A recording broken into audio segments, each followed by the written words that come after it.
Hi hello welcome back to our channel online mom thoughts. ఈరోజు మనము soya పాలు ఇంట్లోనే హెల్తీగా ఎలా తయారు చేసుకోవాలో చూద్దామండి. ఈ సోయా పాలు మన బాడీకి చాలా మంచిదండి. మనము పాలు తయారు చేసుకుంటూ దీని ఉపయోగాలు ఏంటో తెలుసుకుందాం. ముందుగా సోయాని 15 అవర్స్ నానబెట్టుకోవాలండి. దీనికి కొంచెం ఎక్కువ టైమే పడుతుంది అన్నమాట నానటానికి. 15 అవర్స్ పెట్టాక ఒకసారి ఇలా వాష్ చేసేసుకోవాలి. దానిపైన ఉన్న స్కిన్ కూడా మనము వచ్చేసేలాగా చేసుకోవాలన్నమాట. అందుకని ఇలా 2 చేతులతో మనం ఇలా రబ్ చేసేసుకుంటే దానిపైన ఉన్న పొట్టు ఆ స్కిన్ అంతా మనకి వచ్చేస్తుంది. దాన్ని వచ్చేసాక ఇలాగ స్ట్రైనర్ యూస్ చేసుకొని సపరేట్ చేసేసుకోండి. తర్వాత మనం సోయాని ఫస్ట్ గ్రైండ్ చేసుకుందాం. మంచి పేస్ట్ వచ్చేలాగా గ్రైండ్ చేసుకుందాం. ఆ తర్వాత ఎంత వాటర్ కావాలనేది రిక్వైర్మెంట్ బట్టి చూసుకొని కొద్దిగా యాడ్ చేసుకుంటూ మనము పాలని తయారు చేసుకోవచ్చు. మామూలుగా అయితే 1 కప్పుకి 3 కప్పులు వాటర్ అనేది సరిపోతుందన్నమాట. మీకు మరీ చిక్కగా ఉన్నాయి అనిపిస్తే 1 కప్ ఆఫ్ సోయాకి మనం 4 కప్స్ ఆఫ్ వాటర్ యూస్ చేసుకుంటే మనకి సోయా మిల్క్ అనేది మంచి కన్సిస్టెన్సీతో రెడీ అవుతుంది. ఇప్పుడు ఒకసారి నేను గ్రైండ్ చేశాను. తర్వాత ఇప్పుడు వాటర్ వేసుకొని మరొకసారి గ్రైండ్ చేసుకుంటాను.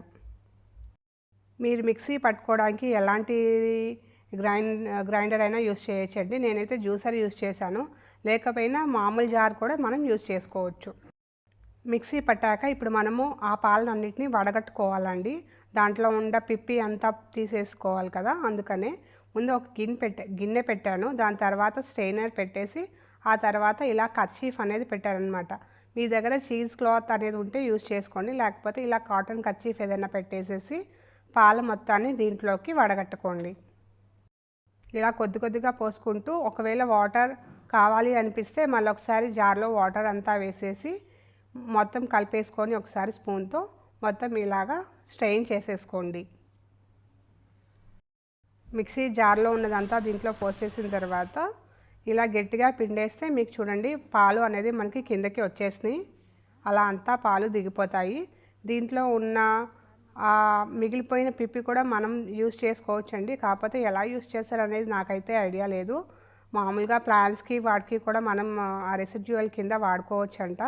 ప్లాంట్స్ ఎవరైనా ఉన్న వాళ్ళైతే దానికి కూడా యూస్ చేసుకోవచ్చు. ఇలా పిప్పంతా వచ్చేసేలాగా బాగా కలిపెట్టుకొని మంచిగా ఒకసారి దీన్ని ముడిలాగా వేసుకొని పిండేస్తే దీంట్లో ఉన్న మిగిలిపోయిన పాలంతా కూడా మనకి ఆ గిన్నెలోకి దిగిపోతాయి. ఇలా మొత్తం పాలు వచ్చేస్తాయి అన్నమాట. ఈ పాలు అనేది మనకి చాలా ఉపయోగకరం అండి. ఈ సోయా పాలు అనేది రిచ్ సోర్స్ ఆఫ్ ప్రోటీన్, ఇంకా అన్సాచురేటెడ్ ఫ్యాటీ యాసిడ్స్ అనేవి దీంట్లో ఉంటాయి. విటమిన్ బి, ఫైబర్, ఐరన్ కూడా చాలా ఎక్కువ మోతాదులో దీంట్లో ఉంటుంది. కాల్షియం అండ్ జింక్ కూడా ఉంటాయి. మామూలు గేదె పాలు, ఆవు పాలతో కంపారిటివ్గా చేసుకుంటే కాల్షియం అనేది దానంతా ఉండకపోవచ్చు, కొద్దిగా తగ్గుతుంది. కానీ మిగతావనేవి దీంట్లో చాలా ఎక్కువగా ఉంటాయి అన్నమాట. అంటే vitamin B, fibre, iron, zinc అనేవి చాలా ఎక్కువగా ఉంటాయి దీంట్లో. ఇది లాక్టోజ్ ఫ్రీ అండి. అంటే పాలు కొంతమందికి పడవు కదండి, గ్యాస్ట్రిక్ ప్రాబ్లం అలా ఉంటుంది. వాళ్ళు ఈ పాలని ఎట్లాంటి అనుమానం లేకుండా ఈ పాలని మనం డైలీ డైట్లో యూస్ చేసుకోవచ్చు. ఈ పాలని మనం మిక్సీ పట్టుకున్న తర్వాత మన మామూలు పాలలాగానే కాచి పెట్టుకోవాలన్నమాట. వన్స్ మనం కాచి పెట్టుకున్న తర్వాత ఫ్రిడ్జ్లో పెట్టుకుంటే 3-4 డేస్ చాలా ఫ్రెష్గా ఉంటాయి. నార్మల్ మిల్క్ లాగానే యూస్ చేసుకోవచ్చు. ఒకటి మీరు దీంట్లో గుర్తుపెట్టుకోవాల్సింది ఏంటంటే ఈ పాలు మరిగేటప్పుడు మనం ఇలా కంటిన్యూస్గా గరిటెతో కలుపుతూ ఉండాలి. లేకపోతే విరిగిపోయే అవకాశం ఉంటుంది. అందుకనే దగ్గరే ఉండి ఇలా కలుపుతూ ఒక పొంగు వచ్చేదాకా బాగా మరగనివ్వండి. వన్స్ ఒక పొంగు వచ్చాక సిమ్లో పెట్టేసిన తర్వాత ఒక 2 మినిట్స్ పెట్టేసుకొని ఆపేసుకుంటే సరిపోతుంది. కూల్ అయ్యాక ఫ్రిడ్జ్లో స్టోర్ చేసుకోండి. ఈ పాలని ఎలా యూస్ చేసుకోవాలి అంటే మన మామూలు పాలు వాడే విధానంగానే పాలు యాస్టీస్గా తీసుకోవచ్చు. లేకపోతే టీ, కాఫీలా కూడా యూస్ చేసుకోవచ్చు. నార్మల్ పన్నీర్ ఎలా చేసుకుంటామో అలాగే ఈ పాలతో సోయా పన్నీర్ కూడా మనము ఇంట్లోనే పాలు విరగొట్టుకొని తయారు చేసుకోవచ్చు. ఆ రెసిపీస్ అన్నీ నేను నా నెక్స్ట్ ఎపిసోడ్లో మీకు చూపిస్తాను. చూడండి, ఇప్పుడు నా పాలు ఇలా పొంగొచ్చేసినాయి కదా, ఇంకా నేను ఆపేసుకుంటాను. సోయా పాలు మన బోన్ హెల్త్కి ఎంతో ఉపయోగకరం. చెడు కొలెస్ట్రాల్ని పోగొట్టి మంచి కొలెస్ట్రాల్ని ఇంప్రూవ్ చేస్తుంది.